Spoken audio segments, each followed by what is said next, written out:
Welcome back. I'm waddling around. Man, welcome back to Fuck San Bernardino, I guess.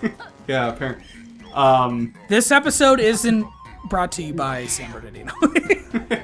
It's not. We're not gonna shit talk San Bernardino that much again. Oh shit! You got one of those things. I didn't even know it would be one of those. Oh god. Goblin. So I wanted to tell a tiny story. Okay. If I could. So I don't. So if you watched Illusion of Gaia, those few episodes, I had mentioned, or the first few, I mentioned that I have a new job now. I no longer work for the job that I was working at when we started the show. I now have a new job, and that job is a remote job. I work from home. I literally sit in my apartment all fucking day long. Which I could probably just talk about that in itself, just like, my experience, a week and a half into my, remote job. Anyway, so, I don't want to say what company I work for. I'll just mention that I'm building mobile apps. Oh God. And vomiting. Okay, that's the second part. I'm a senior mobile developer and microphone vomiter. Yeah, a vomitometer. My vomitometer is off the charts so far. Your vomitometing skills, yeah, fucking par. My resume is like all vomitometing. There's vomit on the resume. Yeah. Anyway, so not my direct supervisor, but the director of mobile development, I guess, at my new job, happens to be a big Zelda fan. And my second interview with this company was with him. It's this guy named blank blank, and okay. Yeah, I'm not. Common name. I don't want to say names or anything. Is he related to Anonymous? Yeah, he's brothers with Anonymous. Yeah. He's the guy that writes all the poems. Yes. So anyway, he's a big Zelda fan, which is super cool. Every interview kind of starts the same, just like a general. By the way, Steven has to tiptoe right now to get that jiggy, because if he walks too fast, the snake is gonna wake up and take it. Yeah, my finger is like trembling right now, trying to. You could, Steven, I believe in you. You can do it. See, even if you don't make it, I'll always love you. Okay, I believe in you. All right, well let me. Oh wait, how do I? It's like. L button. L button, that was it, okay. Yeah, that's very helpful in this situation. Yeah. Oh, fuck! Oh, you stupid piece of shit. Fuck you, I hate you, you're not my brother. I don't want to play anymore! Well, now you gotta go into the fucking building, please. And out. Yes, that sucks. But yeah, so oh no, I guess you don't have to leave. He just spits it out. Yeah.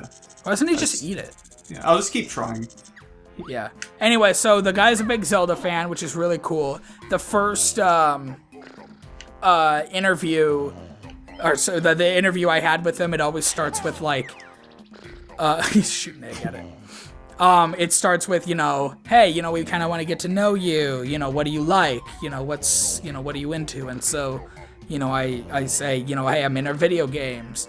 And then so, one of the guys was like, what kind of video games do you like? And I said, like, I like the old Nintendo games. I like Zelda a lot, and I like the Mario games a lot. And then so, he was like, oh, Zelda? Hey, blank blank. Hey, why don't you turn your webcam off real quick and show him your icon? And then he does, and his icon on the video chat thingy, his avatar was his face photoshopped on Link. And I was like, oh, that's fucking funny. And then so spoiler alert, I got the job. And then at one point, not too long ago, last week I think, we had like a company-wide meeting / video call thing, and because I was a new employee, they had me introduce myself to the whole team. And so Until Slayer. And so I, again, it was basically the same thing. Hey, what kind of shit are you into? And I said, hey, I like traveling. I go on road trips a lot. I told him that, you and I and Dad go on road trips. Yeah. But I also like video games. And so one of the guys, the main guy was like, what's your favorite video game? And I said, Zelda Majora's Mask. And then everybody was just like, oh shit! And like looked over at Blank Blank, who was in the room. And Blank Blank was like, kind of like, well, he was like all pixelated and far away and fucked up. So it was, I could tell he was like, in real life. Yeah. In real life, he was pixelated. Oh god, what a fucking nightmare. But yeah, so that was cool. And then today, on our chat program thing that we use, he kind of had his whole like, hey, welcome to the team. I hope you like it so far. By the way, Majora's Mask is also my favorite. I like it more than Ocarina of Time. And I was like, fuck yeah, dude. Like, shit, nice. And he was like, I promise that had nothing to do with the hiring decision. And I was like, well, it should have been. Or it should have. And then we started talking about Majora's Mask a little bit. He said like he was like halfway through Majora's Mask 3D on the 3DS. Oh, yeah. And I said, I told myself I would get the 3DS if they ever announced Majora's Mask remake. And then I never got one. And then someone else replied and said, like, I didn't know we hire non-3DS plebs here, or something like that. And I was like, jeez. Yes. So that was pretty cool. I gotta figure out a way to get up here. Do you have to be a Mayan guy to talk to him? Well, yeah, I mean, I already went past him to play the games and everything, but I gotta, like, hop up there. Like, I just want to hop up there to get the Chinjo. There's no fly pad anywhere? Oh, there might be. Yeah, I think there is. Maybe it's, because there's a rock over there that you have to smash. It might be under that. Oh, maybe. Yeah, you can't which get case, that yet then. Yeah, so I have to wait. Yeah, see, I think actually, like, 2 episodes ago, I said that in the next episode... Oh, yeah, there is. Look, you can see under it. Yeah. I said in the, like, next episode, like, 2 or 3 episodes ago, that there was something I was going to say about the game, that was going to be the cliffhanger. Oh, like, yeah. My thing that I had to say. And then you never said it. Yeah, I never said it. So the one thing about this game is that it's very, it's not nearly as straightforward as the first game, in my opinion.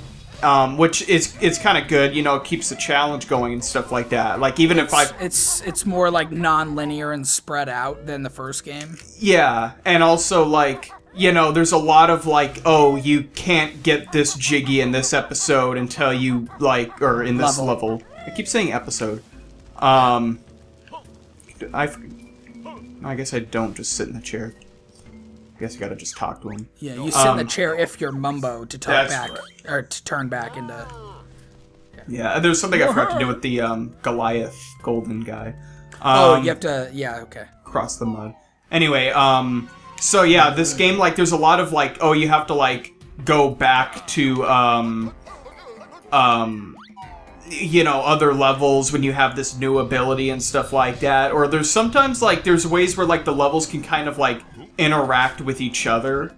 Like, so, in a way where you have to get, like, a jiggy. And that can sometimes be confusing because, like, you don't, like, it's sometimes not clear as to, like, which jiggy you're getting and stuff. Like, for example, in this level, there's that shrew you have to rescue that, he's like the wife or something of a miner that's in the mining level.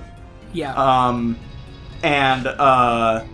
Like, so then I know that there's like a jiggy there, but then like I always forget, like, well, like, where do I start to get that jiggy? Do I have to start in that level or in this level? Or like, is that jiggy part of this level? Like when I'm looking at the jiggy count, or so. Yeah, it has a much better there's I love it. There's a lot more connection between the individual levels and the overworld and everything. I mean, yeah. Banjo-Kazooie, every level had grunty switch. Oh god, that stinks. A grunty switch that, you know, does something in Gruntilda's lair, but that's about it. Yeah. You know, once you enter a level, it's kind of more or less sandboxed. Oh, that works. Oh, nice. It's more or less sandboxed in its own level.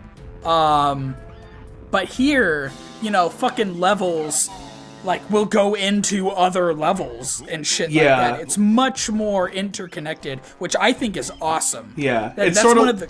What? Oh, I was going to say, it's sort of like another example that I could think of where it interacts with the overworld is in the dinosaur world.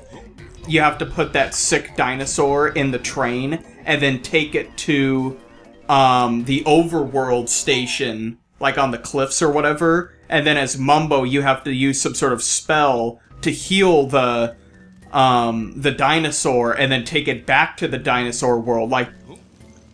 Like I always remember that being like a big part of the interaction and stuff with the overworld. I would say that that's probably one of the main reasons why I like this game more than Banjo-Kazooie. It requires a lot more thinking of the entire world being a world as a whole and the parts within the world connected around in it, rather than, Gruntilda's lair is just kind of, the central part that kind of connects these completely separate worlds together by basic geography, you know what I mean? Just walk from level to level or swim, over stuff like that.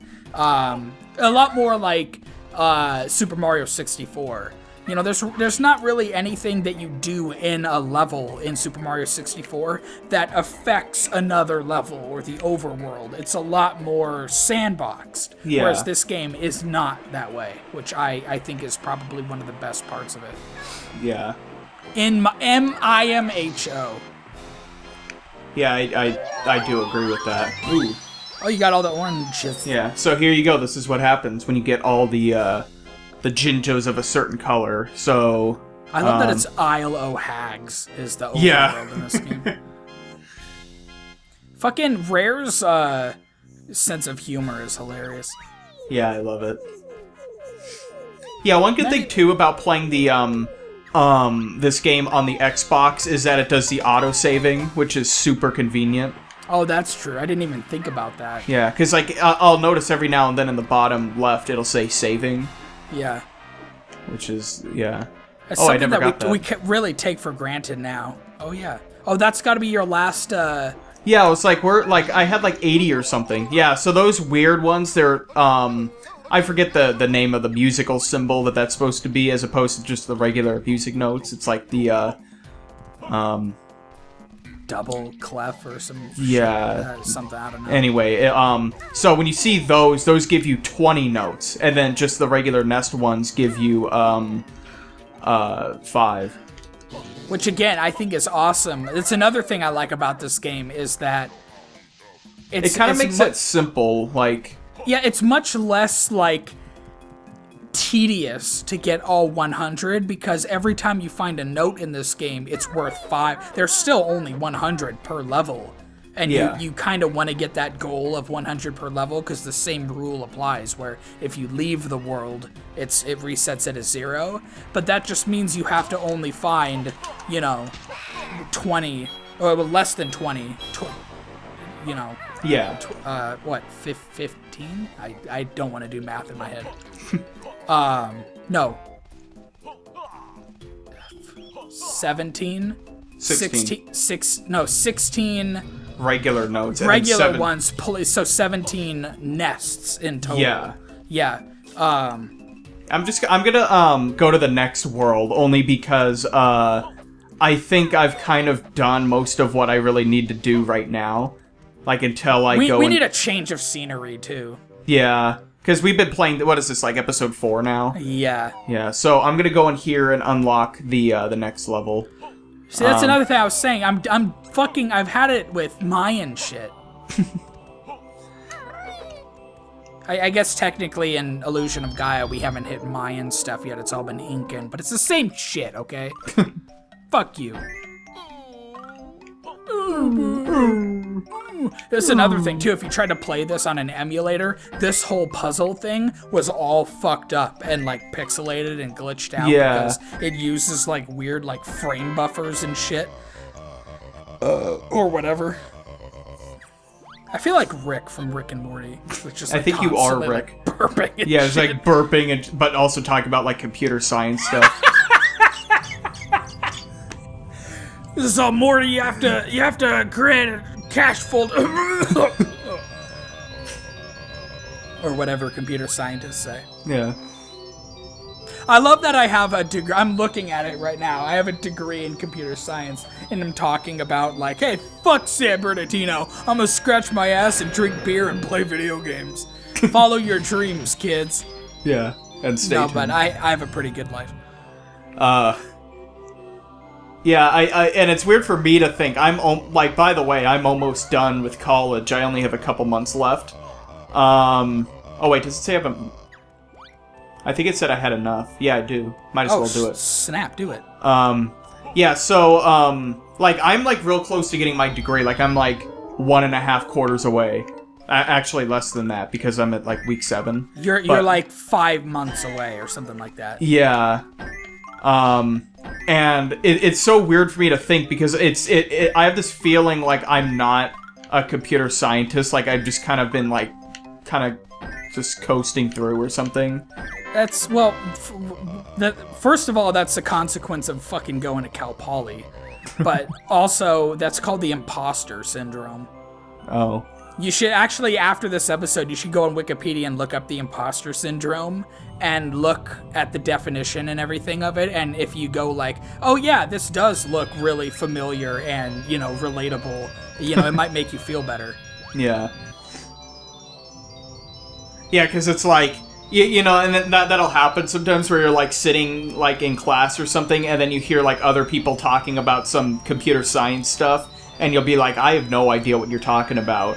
But I think also when it comes to computer science, it can be such a wide field that, you know, you might not know a lot about, like, programming in a certain language or, like, a certain environment, but then there's other environments that you have, like, no experience with whatsoever. Yeah, well, also, too, there's like, the main, so, like, there's, like, computer science encompasses, when you apply for a computer science job, like I recently did, and got the job, you know, they say, hey, you need a bachelor's or greater in computer science or a related field. You know, that's usually what the application says. Yeah.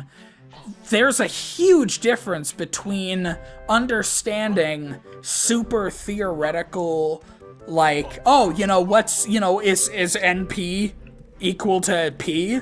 Or, you know, P equals NP, is that a thing? You know, why is the traveling salesman problem so complex? Yeah. You know, like, what makes dynamic language dynamic, and what makes, you know, strong, you know, so there's a lot of, like, theoretical computer science shit that you kind of have to know to some extent. You know, hey, you know, O time, you know, that's a pretty common thing. But then, like, computer science classes don't tell you how to build iPhone apps. They don't tell you about UIKit and, you know, core graphics and Cocoa and shit like that, stuff that you need to make iPhone apps. Oh, nice. Yeah. You know, they don't teach you that shit.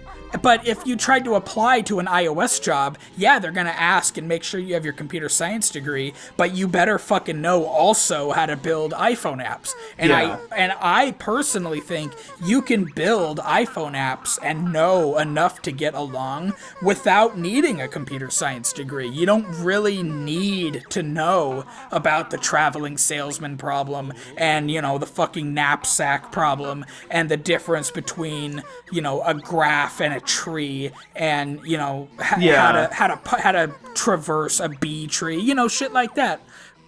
You don't, I mean, it helps to know it, but you don't really need it unless you're building an iPhone app that, I don't know, everything's like from scratch.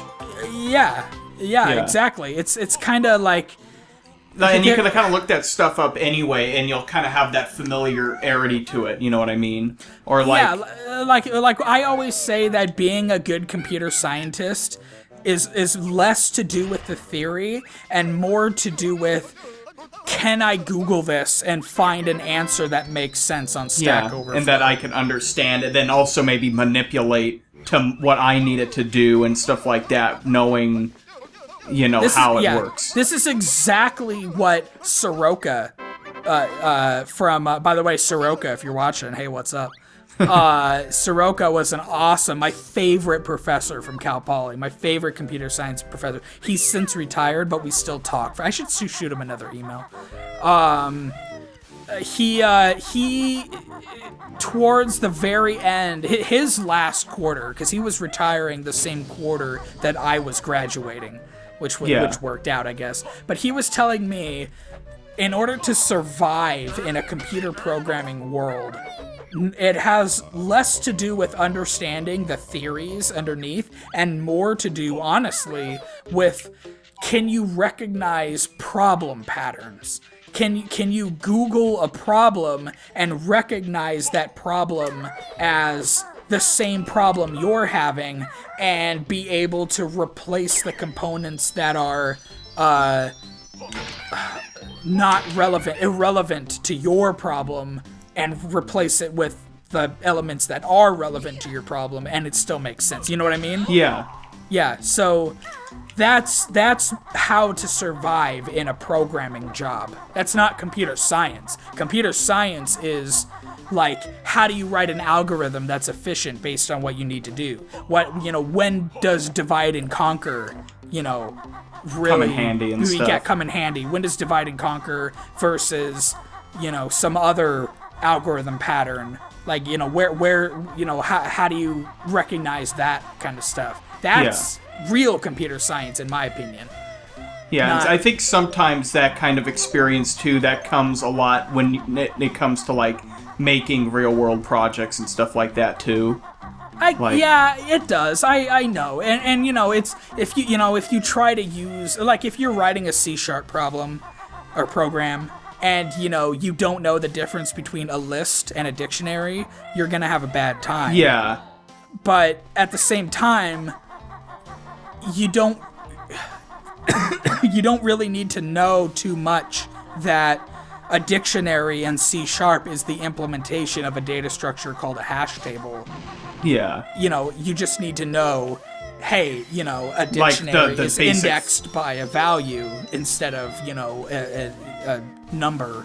Yeah, you need to know the functionality of it as opposed to like the stuff going on in the background, because it's kind of built. Well, I mean, you kind of maybe do a little bit, but I mean, like, it's a gray area. It depends on the company. Yeah, it really depends on what, if you're like the best. If you can prove that you can write really good iPhone apps, then a company might still hire you, even if you don't have a computer science degree. But then at the same time, you could graduate from college and have a computer science degree and not write a single fucking iPhone app ever, and then apply for an iPhone job, and if you're the only applicant that has a degree, then you would probably get the job first, just because that's like a criteria. Yeah. So it's a really strange world of, Yeah. Anyway, we are way too far in this fucking episode. But if any of you watching are interested in programming,